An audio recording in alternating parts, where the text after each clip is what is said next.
Hello, everyone, and welcome back to another Courage session as part of the Texas Health Education Service.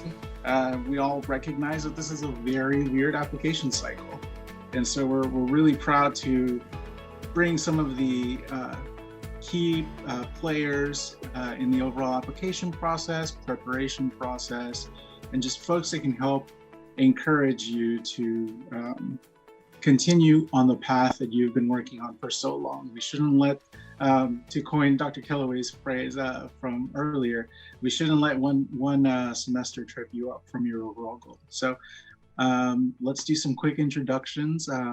My name is Enrique Hasso. I'm the Associate Director for the Texas Health Education Service. And joining me today is Dr. Beck and Dr. Kellaway. Dr. Beck, would you mind introducing yourself? Sure. I'm Deb Beck. I'm the advising coordinator at the Texas Health Education Service, and formerly of UNT, the director of the education, health professions education there for about 18 years. Dr. Kellaway? Thank you. I'm Judianne Kellaway. I right now am the Associate Dean for Admissions and Outreach at the Long School of Medicine in San Antonio. I, one day a week, I do ophthalmology, so I'm an eye surgeon. And what else? I've done admissions for a couple of decades, 2.5 decades. So been on the committee for a long time. And one of my favorite things to do is to help people with this path.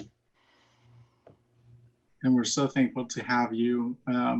Clearly you're very busy and the application cycle did just start. So I want to go ahead and just dig into some of the questions that we heard from a lot of our applicants. I'm pulling them up now.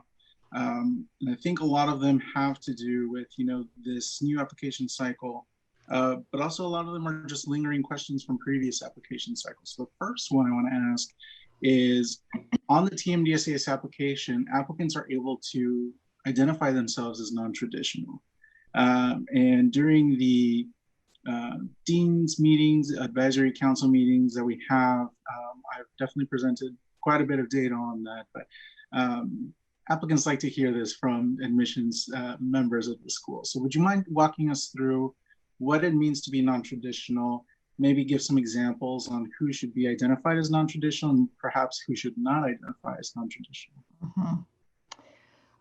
So it's, I love this question. I think, Enrique, when you have asked members of admissions committees, representatives from all the schools, everybody loves the question. And it's really a way for an applicant to add some other details. And the path sometimes, if it's non-traditional, can be a little tricky and hard to identify where the motivation came from. Why are you on this path now? So that's a great place to do that. We see all kinds of answers. Do you consider yourself, I think the question is something like, do you consider yourself non-traditional? We see all kinds of responses once a person has said yes. I think that when it has been brought up before by Mr. Hasso in those settings, none of us can come up with one definition, right, Enrique? Isn't that right? Everybody's offering various opinions, but I think we all want to leave it open.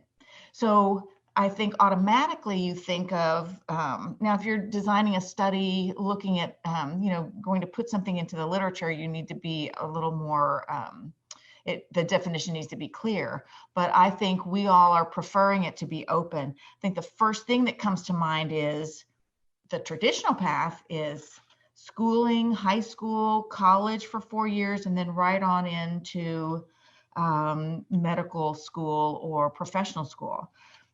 Many people in our class for the last few years, almost half of those people in the classes have had at least 1 year out.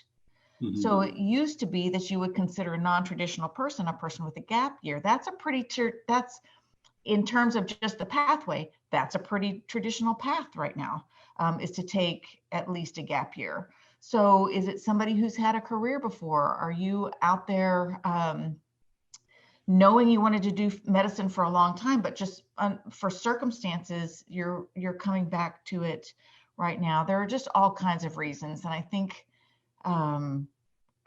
you just need to explain in that question why you think it's a little bit of a different path for you. You've got other places to talk about challenges, and you've got that personal statement also. So you've got places to do that. And I really think it's up to the individual person to tell us more about their story there. And I think on the receiving end, we have to be very open to whatever that story is. And if we want to define it, then we'll come up with a definition for the applicant to know about. But right now it's open. Is there any scenario where you would recommend that an applicant not say that they're non-traditional, even though they are?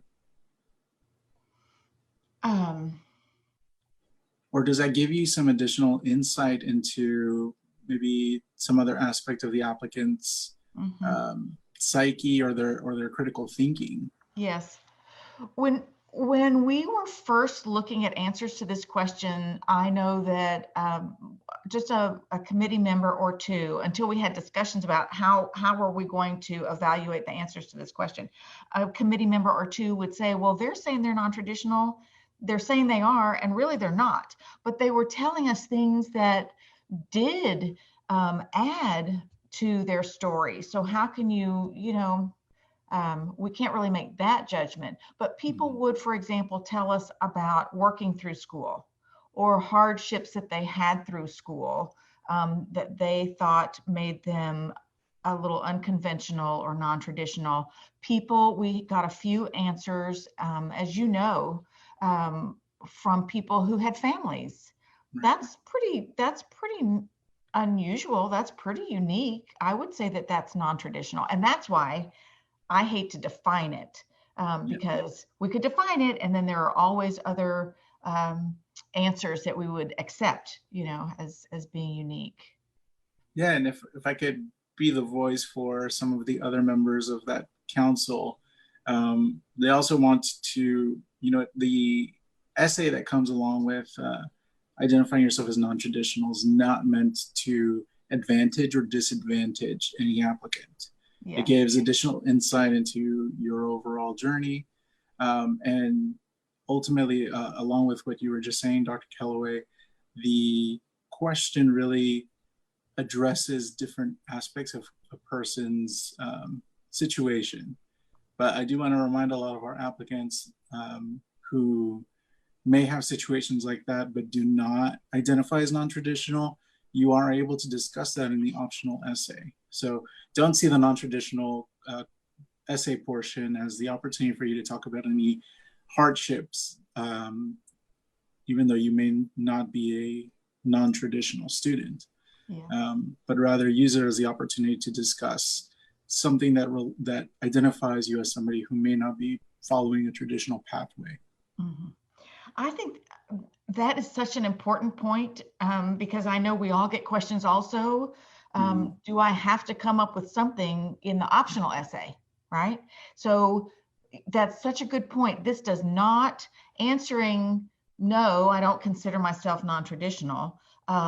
We might read your essays and your application, say pretty unique and non-traditional in our opinion, but to put no, that you're not going to go into that question there does not disadvantage a person at all.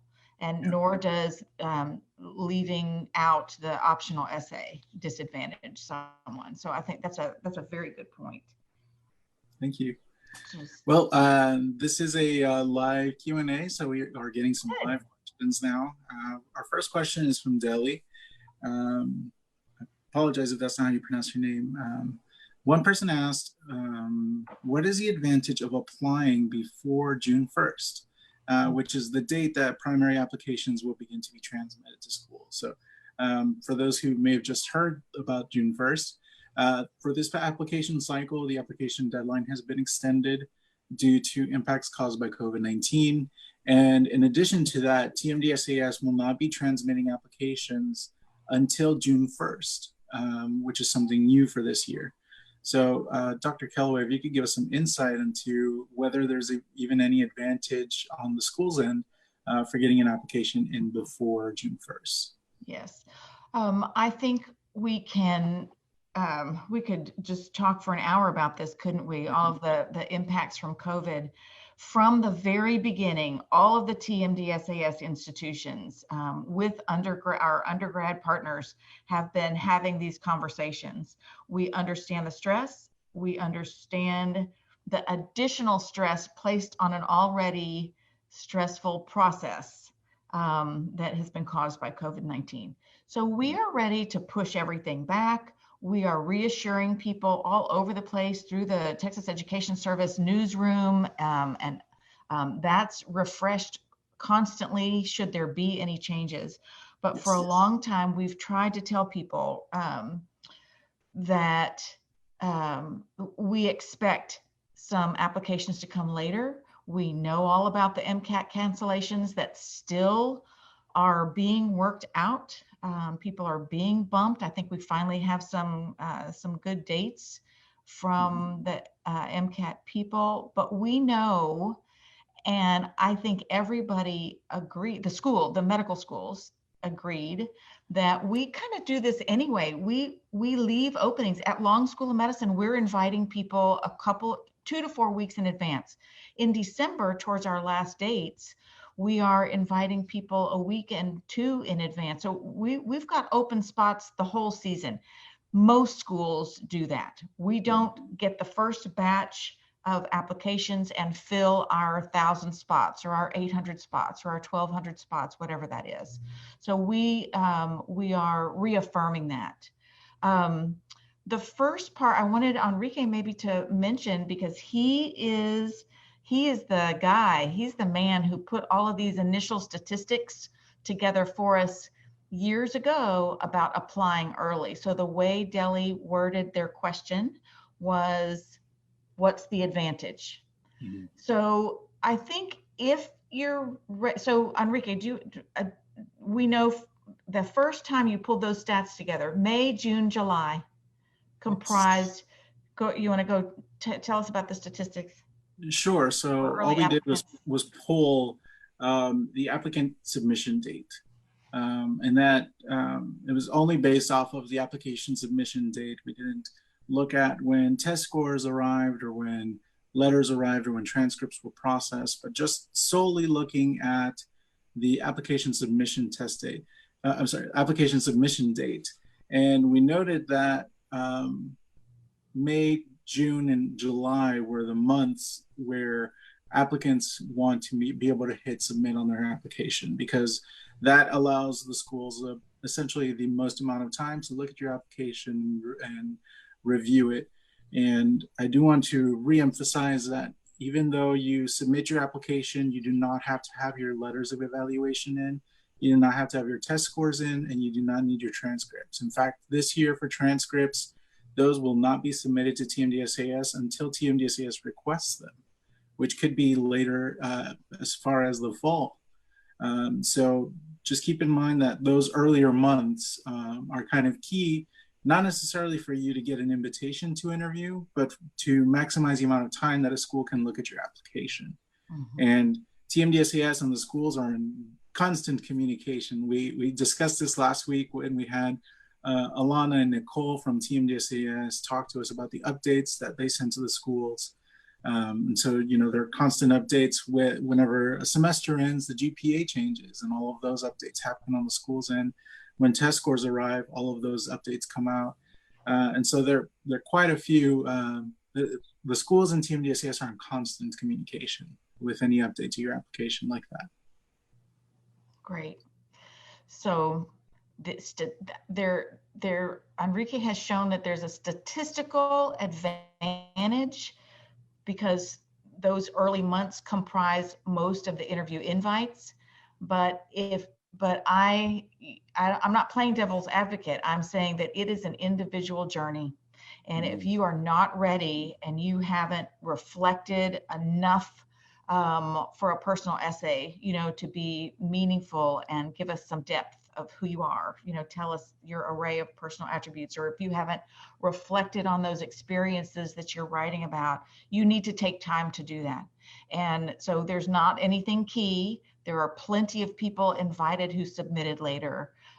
So just watch that. And you can always submit and not worry about the MCAT. Don't wait for your MCAT score to come in. If the rest of the package is ready and it's your year and everything's in order, submit it. And then continue your MCAT study until it gets done. Perfect. Thank you. We have another question that just came in to the chat, and that has to do about the chronology of activities. This is from Jordan. Does this include time we were enrolled in school, or is it only the compilation of our activities? The chronology of activities, and I'll take this one because it's more of an application question. The chronology of activities compiles every activity that you've taken and all of your coursework. And what it does is it lays out everything from the time that you graduated from high school all the way through the point when you hit submit on your application. And it puts that all together in a single timeline for the schools. And so the schools are able to see in order exactly how your entire application comes into action. So yes, it does include your semesters on the chronology of activities. And we do have some more questions that came in previously, but if you all are watching right now, we welcome any questions that you have for Dr. Kellaway from the Long School of Medicine, who is joining us today. We're really excited to have you. Enrique? Yes. Let me ask Dr. Kellaway a question that I'm getting, and almost from every student, and that is, do the medical schools want to know how COVID has affected the student? They're talking about making one of their essays about COVID, and my impression was that everyone's going through this, so it's not a unique experience. However, how each person deals with it is. But if you could address that. Sure. Our TMDSAS group has decided not to add that as a specific question because we think it will come up throughout the application anyway. Mm-hmm. We do see schools in our listserv. We see schools that have added, questions about COVID and how it has impacted your journey. I would say because it's a marathon and not a pre-medical pathway defined by this semester, as Enrique said first, that you want to make sure all of those other good things are in there. All of the rest of the journey is in there. And if they're, if you were blessed that none of your family were affected, and you can talk about your challenges, but I would say that there might be some other things to highlight. If you adjusted to working and studying from home, certainly it caused stress. Certainly it absolutely did. But if you got adjusted and you're finishing out the semester and maybe you turned to some unique way to do community service or to continue doing something medical, tell us about that. But I think we would expect a lot of other things in there. Thank you. You're welcome.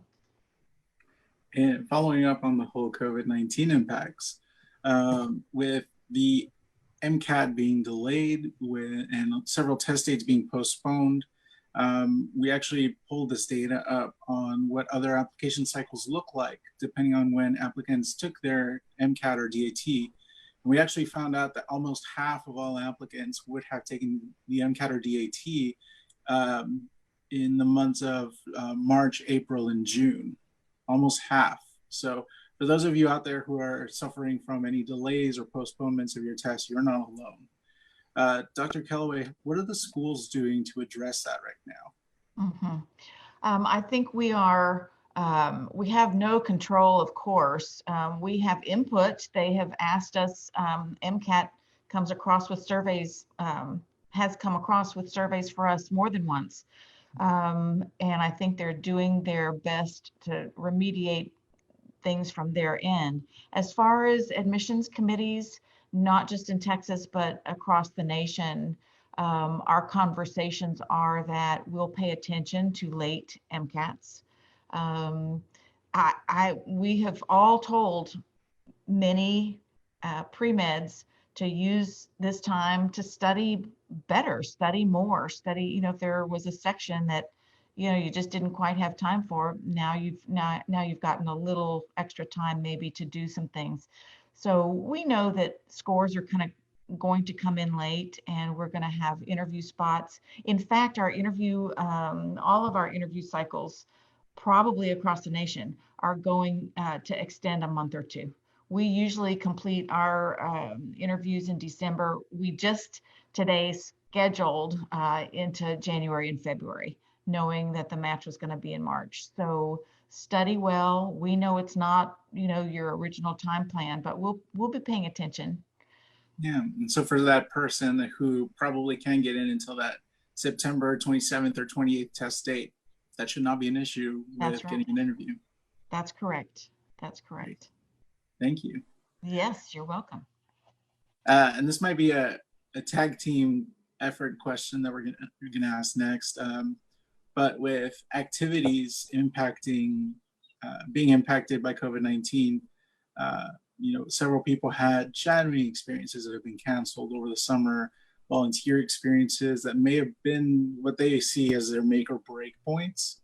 Would you mind addressing how schools are kind of taking a look at those, and maybe any encouraging words that you might be able to share to someone who has experienced a cancellation or delay in an activity that they thought would be really monumental in their application?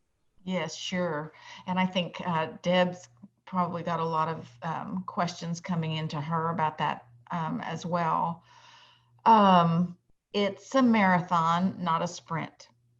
This one, what Enrique said at the very beginning, was this one semester, even if it sort of extends into the summer, doesn't define everything. But certainly there are people out there who are very disappointed because their their healthcare experience or some other wonderful opportunity was canceled.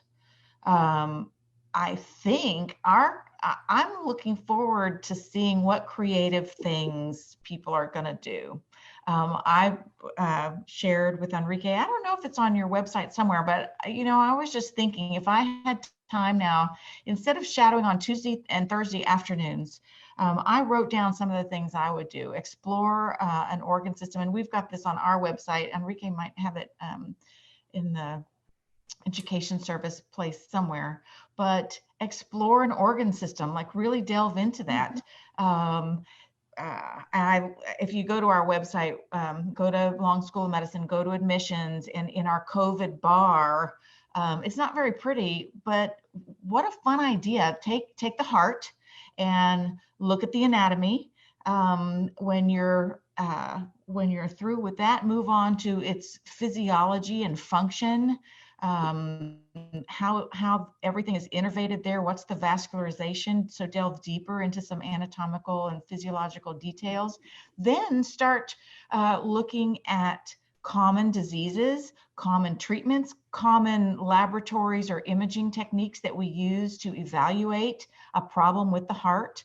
How fun would that be? When you go to YouTube or just Google examination of the heart or pulmonary exam, you're going to see a physician. It's not as good as in person. It's not as fun as in person, but it's there, and there will be a physician there walking you through how to listen to the mitral valve, where to place, how to use the bell versus the diaphragm. So you can get a lot out of that. And I dare say maybe even more than in some strictly shadowing where you're not able to be as engaged in the patient encounter as possible. The other things quickly that I listed there were read a book by a physician. I love Robert Seltzer. He's a writer from long, long ago, but he's got a collection, several collections of short stories. So those are, and they're provocative. They are something that you stop and go, you know, I didn't think about it that way, or I can't believe he's writing this. So there are some very interesting stories. Or read a book about medicine. Read about Henrietta Lacks's story, or some of these other great things that are out there. Deb, I'll let you have a turn. Okay. I agree with all of those things. There are a lot of things that you can do. You can also get involved through perhaps your religious community and some community service work that you're doing. There are ways to reach out to perhaps senior members of your community who may need groceries delivered, who need just a helping hand in some way. So there are many different ways to get involved. And again, I think, as Dr. Kellaway says, that this speaks to your creativity and your critical analysis skills, and not just having, yeah, maybe your internship was canceled, but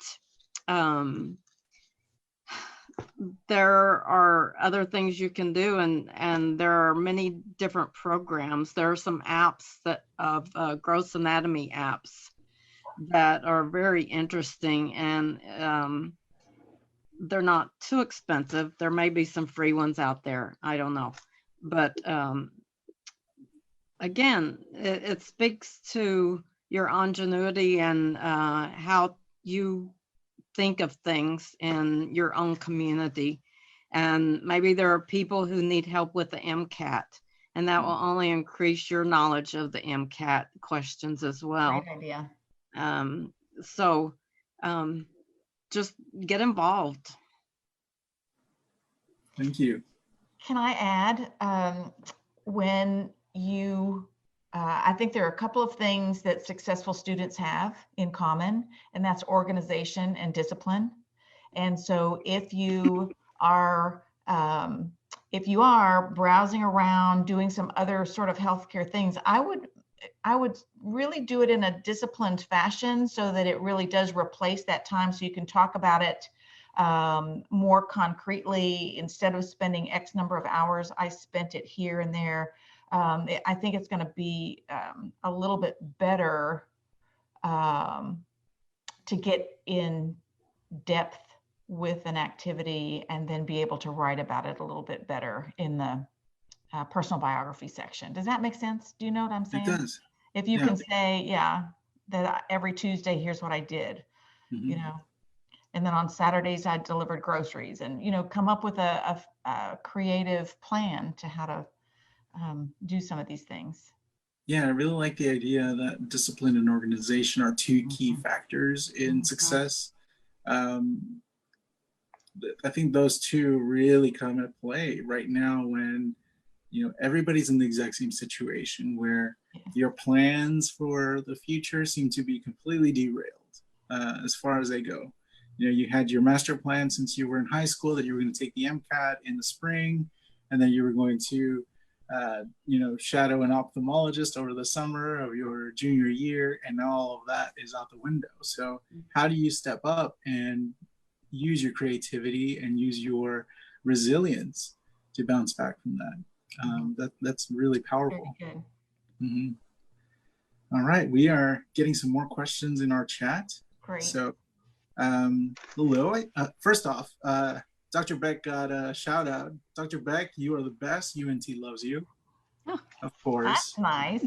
Yeah, that's why we're so happy to have Dr. Beck on our team. We're very lucky to have her, and so thankful for you to be able to join us. And for those who don't know, Dr. Beck is the one that came up with the idea of these courage sessions. So if you find these helpful, do give a shout out to Dr. Beck. Can't get her enough of those. So our next question that came up Hello, I saw that TMDSCS is accepting all courses graded as pass-fail this semester, meaning spring 2020. But I just wanted to clarify that this includes prerequisite courses. The short answer is, yes, it does include prerequisite courses. And that policy is in effect for spring 2020 because it is the semester that was affected by courses being moved from in-person to online. And there have been a lot of tumultuous changes going on in a very short amount of time, which is why all of the TMDSCS schools came together and agreed upon that policy that all courses that are credit, no credit, pass, fail, are going to be looked at for the spring of 2020 to be equal to a class that may have been a graded course. It does not look like that may be extended into the summer. In those events, we don't have guidance yet from the advisory council quite yet on what the summer 2020 is going to look like in terms of accepting a pass-fail course. But some of the discussions that are going on right now are that if you have the option to get a graded course, that you should pursue that, but they may still continue to accept credit, no credit, or pass-fail. However, again, this is all just a discussion that's going on among the schools. And once we get new information on that, it'll be posted on our COVID-19 newsroom for TMDCS and the Texas Health Education Service. All right, our next question. How are applications going to be evaluated with MCAT retesters with the previous scores that are much lower? Should we apply soon or wait until the new score comes out? Apply when it's the best possible story you can tell. And then don't let that interrupt your MCAT study plan. And again, organization and discipline are going to make you really successful on the MCAT. The AAMC, can I plug the AAMC? They have some low resource, I'd like to, they have some low resource, some low cost resources is what I'm trying to say. And one of them, whoever I am talking to, I recommend do this first. They have a manual that you can download for free, and it is 6 steps to planning your MCAT study. The first step, they want you to spend, they say this should take you 50 to 60 hours just to look at the resources that are out there for you to plug into an organized study plan. So I don't know, did that help? So apply, yes, apply, and then continue studying for the MCAT. Yeah, and just as a reminder, you know, if you do have a test score that you're improving on, and you're not able to schedule your retest date, you know, the schools see that you have a previous MCAT and they'll see that score. They'll see it anyway because it's a recent score. But also the schools see that you're going to retake the MCAT. And so that shows that A, they'll be expecting a new score based off of the new date that you've provided. And B, they're seeing that you're working to improve and that you're not just resting on that previous MCAT. Right. Mm-hmm. A related thing sometimes that we hear is how are schools going to look? I have to take it now for the 3rd time or the 4th time or the 5th time. How are schools going to interpret that? Is that bad? So stop worrying about that. All good things are good. Get a new plan together. Make sure you look at what you were doing before to earn those scores and make sure you figure out what it is you need to do differently.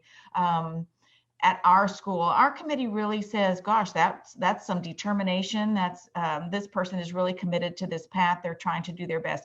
Can I say something else? Please. I can't say any short answers. I'm sorry. But no, this great. Is why we have... And your notes later sort of address this, but you are not taking the MCAT to check off the box and because schools say you have to jump this hurdle. It is again, organization and discipline that you will use. Once you're successful and you tackle that test with all of that focus study, an organized plan, and come up with a great score, you are using those skills from the time you step on the medical school campus. It's organization, it's discipline. Can I take all of this complicated information and show what I know? The schools are going to ask you that from day one to the very end. So it's not even just about practicing to take a standardized test. It's many other skills. It's organization, it's discipline, it's focus, it's taking a lot of materials into context and understanding them and showing that you understand it. So those sound like a lot of core competencies that you just mentioned. Yes. Yeah, all in play in tandem. Yes. Yeah, thank you. Mm-hmm. All right, more questions. We have an applicant who is from out of state and is particularly drawn to Texas due to an interest in serving the Latinx Hispanic population. And they are curious if Long School of Medicine has anything in their curriculum that equips students with valuable tools or skills to work with this particular population. Yes. So it is in our mission statement also that we love our, we're making physicians to serve the South Texas area. It's one part of our mission. We're also training people to go around the world and be great doctors around the world. But South Texas certainly is on our radar. The AAMC awarded Long School of Medicine a prize for recognition for reaching out into the community. We have 7 community clinics that our faculty and our students are very, very active in. And so that community service learning thread starts with things that are embedded in our curriculum. So yes, the curriculum does specifically address that. And I'm sure other schools do too. And we have medical Spanish elective, and like many schools do, we offer an opportunity to do, after you do a Spanish elective, to do a Spanish only exam to practice your skills. So yes, we do. Thank you. And if I could throw this also at Dr. Beck, for applicants who are maybe a couple of years away from applying to school like Long School of Medicine that have, serving specific populations or specific demographic or regions, how can an applicant start preparing for that kind of curriculum or showing, or what can they do to show the schools that they're interested in pursuing that specific mission? Well, I think certainly working with targeted populations, and for one thing, learn the language of the people you want to work with. You can't have certainly translators are good, but if you want to be a doctor and treat Hispanic people or even a Vietnamese population, you need to know the language so that you can communicate personally. And work in the community. There are many different ways to get involved with food banks, if you want to serve underserved population. Right now, there are a lot of hungry people, and that's a good way to get involved with some organizations to do that kind of work. Look around and see what's needed. Yeah, some universities have food banks also. Mm-hmm. Many of them do because there are hungry students as well. Yeah, if I could offer some personal insight as a polyglot, speaking Spanish in different environments or speaking a different language in different environments, even if it is your native language, you may not have the vocabulary to express what you need to mm-hmm. Effectively. And so being in situations like that where you learn the essentially the jargon for that specific scenario. For example, medical terminology is very different in Spanish, and depending which region of Spanish you're native in, one word may mean one thing and it's something completely different in the neighboring country. And here in the United States, we have such a melting pot of people from so many different backgrounds that you want to make sure that you're able to communicate effectively. So for those of you who may be curious about pursuing any schools that target specific demographics, or if you are just interested yourself in helping specific demographics and you speak the language, I urge you to challenge yourself in that. Particularly in Texas, we have a very large Hispanic population, but also a very large Vietnamese population. Mm-hmm. I've definitely spoken to many Vietnamese students, and I've let them know, Vietnamese is a really great asset for you to have. It's a great tool in your toolbox as a physician or as a dentist or a veterinarian. All right, we've got more questions. Yeah, lots more questions coming. Here we go. Why is there a delay in sending transcripts this year? I apologize if this was addressed earlier. It actually was addressed last week with the Team DCS folks, Alana and Nicole. The very short answer is that the transcripts are actually not required in processing your application and sending it to the schools. They actually don't come into play until much later in the cycle. So to ease the burden on applicants, Team DCS has moved the transcript requirements until the point at which they require or they request the transcripts from you. So the best thing you can do as an applicant is be ready. If you've already finished all the courses at a specific school, you might hold on to those transcripts until TMDSAS asks them from you. If you do have transcripts that you're holding on to, please make sure that they remain in a sealed envelope so that when you send them to TMDSAS, they are still valid. If you do open the envelope, those transcripts are no longer usable by us. And so you want to make sure you adhere to those requirements. Next question. I learned through the podcast that Long School of Medicine, as well as others, will be incorporating a video aspect to the secondary. Can you go into greater detail about what to expect from that? That's definitely for you, Dr. Kellaway. Yes, we're so excited about this. Now it takes on, I don't know if it's got a new meaning or we are putting it in a different context, because this initial word, here we are in early May, people are talking already about just going to a virtual system. We really, really hope we can do in person. I think that we are all becoming Zoom experts and there are a lot of great things about it, but we really hope we can do some things in person. We had planned and still plan to ask students, but highly encourage students to do our SOVI, Standardized One-Way Video Interview, SOVI. We're using a platform called SparkHire, and we will be asking people to make, it's like a 2-minute presentation, I think. We're going to ask 2 questions on this platform of everyone. It's another standardized experience. GPA is not, looking at your metrics is not those metrics. That's not a standardized experience. The MCAT is a pretty standardized experience. MMI, those try to be a standardized experience for all of the participants, all of the applicants. We have a pretty traditional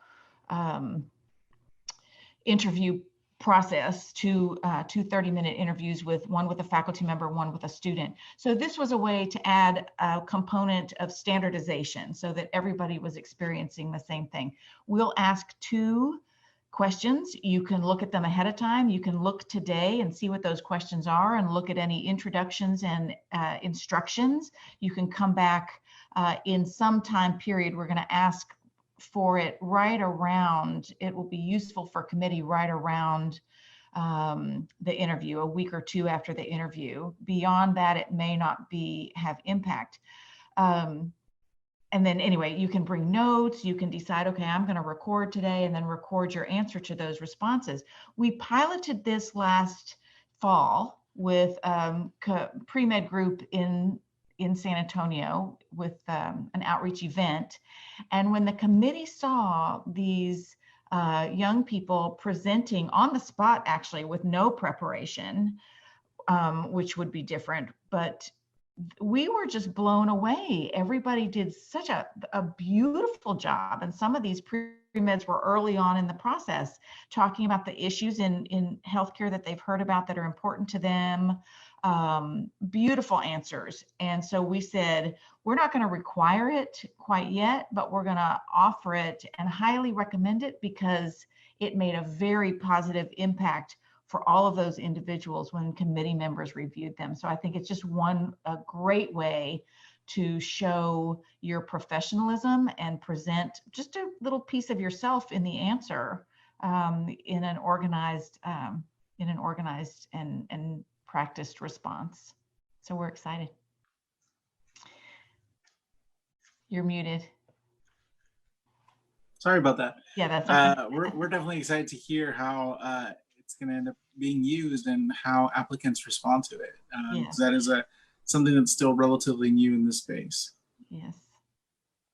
We got positive responses so far, but we'll see. You know, I know all of these little things, the CASPer made people nervous. Now everybody's doing the CASPer, or soon it will be everybody. And we'll help you through it. No school is really trying to drill you or create an uncomfortable environment.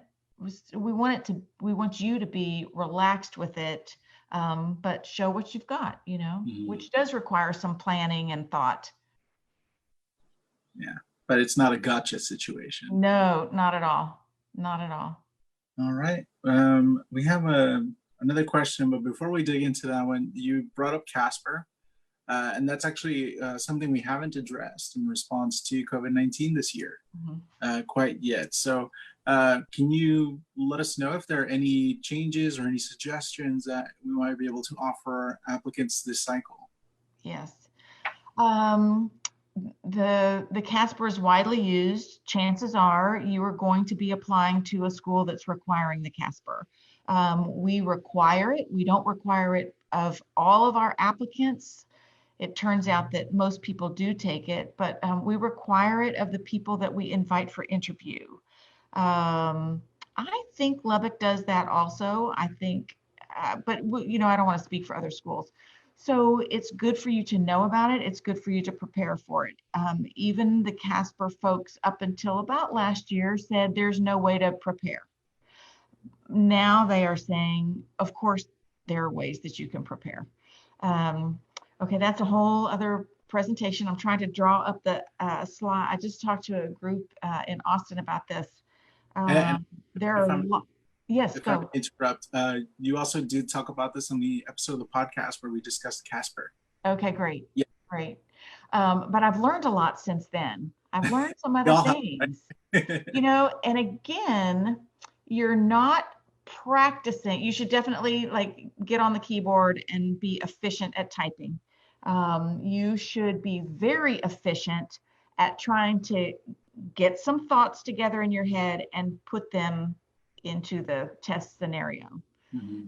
The idea has often been voiced as, we're just trying, you can't prepare because this is who you are, and we're just seeing what of those attributes what personal attributes you've got, of those ones we all know are listed on the AAMC or by the schools as their criteria. It's really not a litmus test. It's really not a lab test. Do you have ability to work in teams? Do you have the capacity to evaluate yourself? Thank goodness we're all growing with time and experience. So you should give yourself, even if you haven't been in a scenario where you are in a difficult situation and people in your group are having a conflict about contribution to the team effort or something like that. If you haven't been in that situation, think about it. What would you do? So you need to seek out these scenarios. They're all over the internet, and just spend time in an organized and disciplined way. Yes. To find the scenario. What would I do? Think about what personal attribute can I demonstrate in this? Can I demonstrate leadership? Can I demonstrate compassion? Can I demonstrate, what else do we want to know?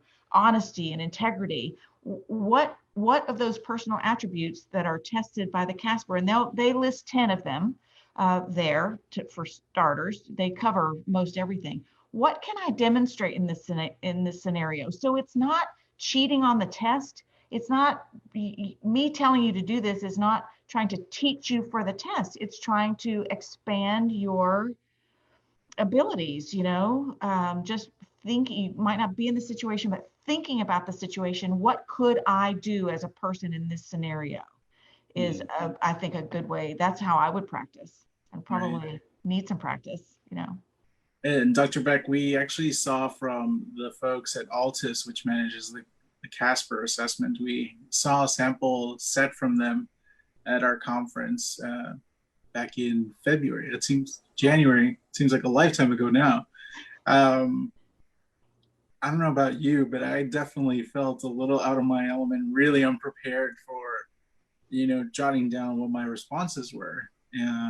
And we saw that on the schedule pretty far in advance. I don't know what your reaction was to seeing some of the scenarios, particularly the test scenario that the CASPer folks shared.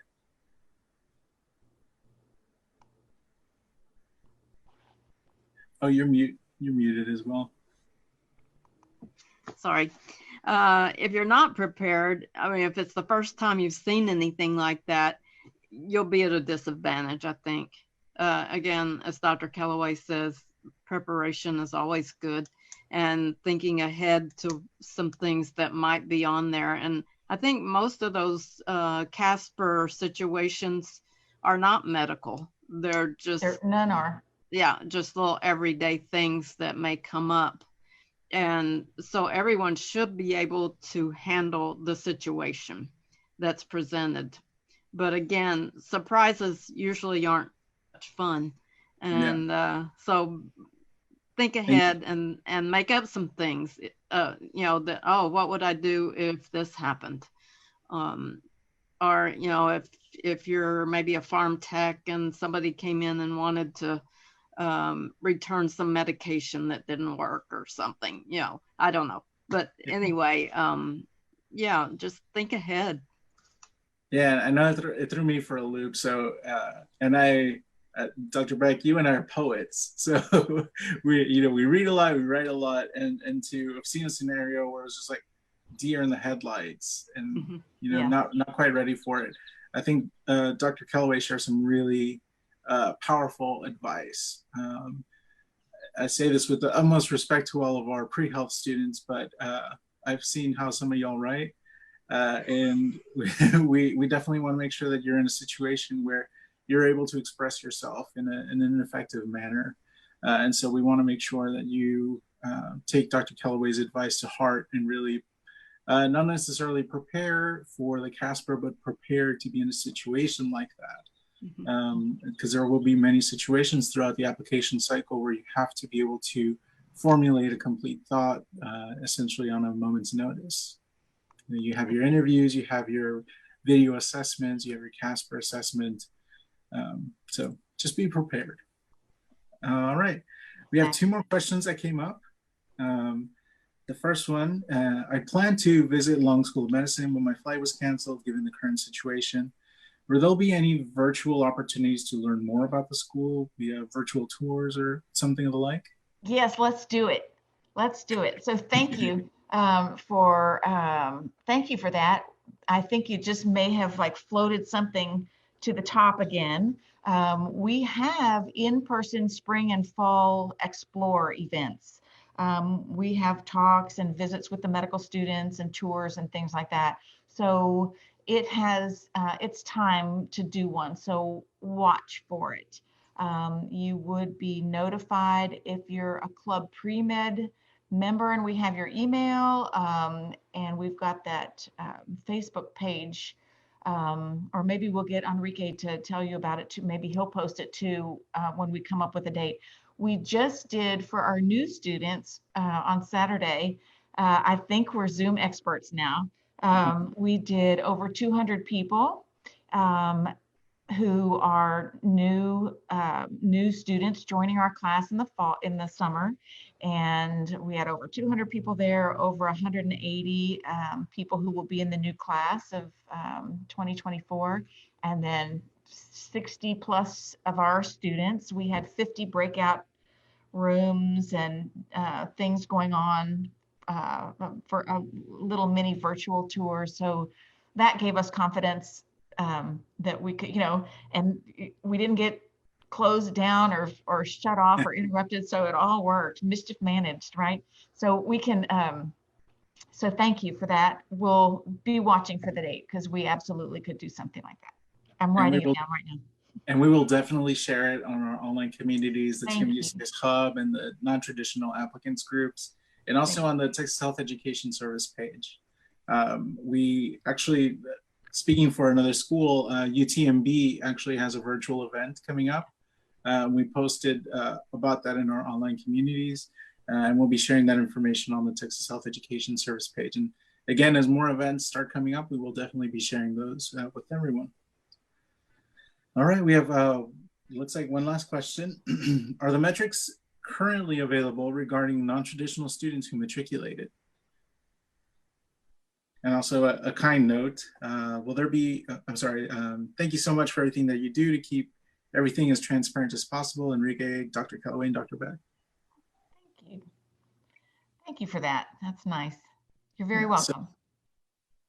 So as far as non-traditional metrics, I think I might be the one to address that. Historically speaking, our non-traditional students have not fared quite as well as a cohort as our traditional students do.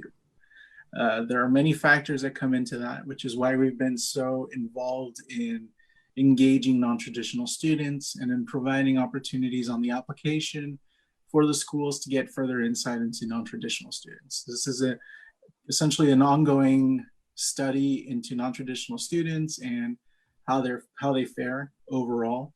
I will tell you, looking at entire cohorts, the entire cohort for each application cycle has a certain GPA, let's say, or let's look at MCAT because I can recite those numbers off the top of my head. The overall MCAT score average was a 510 for matriculated students this past year. About 5 points below that was our average reapplicants, and about 3 to 5 points below that, I believe, were our non-traditional students. And so non-traditional students have historically not been as academically competitive as traditional students. There are many, many factors that go into that, so we're not concluding anything here. But this is definitely something that the schools are looking at, and it's absolutely something that we at the Texas Health Education Service are studying. This is actually a project that I'm taking on right now. I have a presentation for the National Association of Advisors for Health Professions conference next month that I'll be leading virtually, where we're looking longitudinally at what non-traditional students look like academically on the TMDCS application. So this is definitely something that we're looking into. What does it mean for you as an applicant? It means that your journey is ultimately what gets you in.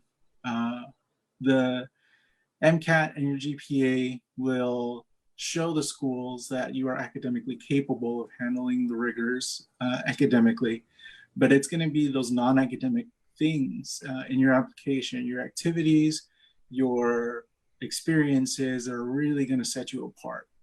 Those evaluations from other folks, from your advisor, from physicians, from dentists or veterinarians, those are really what's going to set you apart and what really can be your make or break points.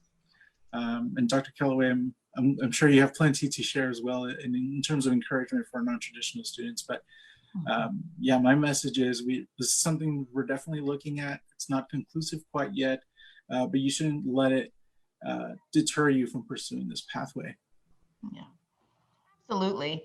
And your inspiration, your calling, your motivation is going to take you through and see you through. It's not easy. But you just hang in there, try to do better, try to get ideas. Lots of us have will help you with that. It's such an individual thing. We do look at everybody's entire story. It's not just about metrics. So I know the question was about metrics, but lots of people have ways to show that they can that they're not an academic risk, and all of the other wonderful things that they can bring. So it really isn't all about the numbers. Great. Dr. Beck, you had some challenge questions for our applicants that we had discussed, and I have them written down here. Unless you have them as well, would you like to share those? No, I don't have them in front of me. I'm sorry, Ricky. No, it's all right. I do want to emphasize that these are this is Dr. Beck's work, not my own. I'm just quoting it now. But she had some challenges for you all as applicants. The first challenge is, are you participating in volunteering, shadowing, research, or other activities that help you get into the school of your dreams? And right now, that challenge is very unique in that these might not be the most traditional ways or the most direct activities that you had envisioned. But what are you doing to get into the school that you want to attend? And the second challenge question that Dr. Beck came up with was, are you doing these activities to become a better healthcare provider? What are you doing right now? And Dr. Kellaway definitely shared a great amount of things that you could be doing on your end, including leveraging some online resources, which we will link to in the description, that are available on the Long School of Medicine website for you to continue to be intellectually curious about this pathway.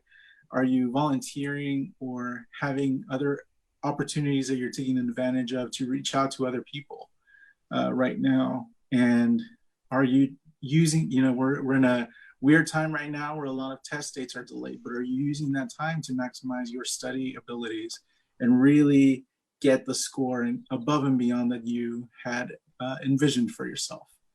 So those are a few challenge questions for you all, and hopefully they'll help motivate you. Dr. Beck, do you have any closing statements today? I just want to send my encouragement out to the entire group, because it is a little different, and even for the reapplicants, it can be quite a bit different. And I apologize, my dog thought we were going to have a vet session today, apparently. So I do want to send my encouragement to you, and let us know if you have questions. Thank you. And Dr. Kellaway? Thank you so much for having me. It's always a treat to be with you, and it was great to see you, Deb, and all of you out there. There are so many people out there who want to help you with this path. So I said it again. I said it before, it's hard, but so keep some inspiration around you and keep plugging along. Think about ways to accomplish this, and we're all here to help you. So reach out, let us know how we can help you. And yeah, thanks again for having me. This was fun. My favorite thing to do, Mine too. And help people out there. So yes, and it's always a pleasure to talk to you and Dr. Beck. Thank you for coming. Yeah, thank you. And final challenge to you all: find ways to be organized and disciplined. Yeah. Sounds great. All right, thank you. Thank you.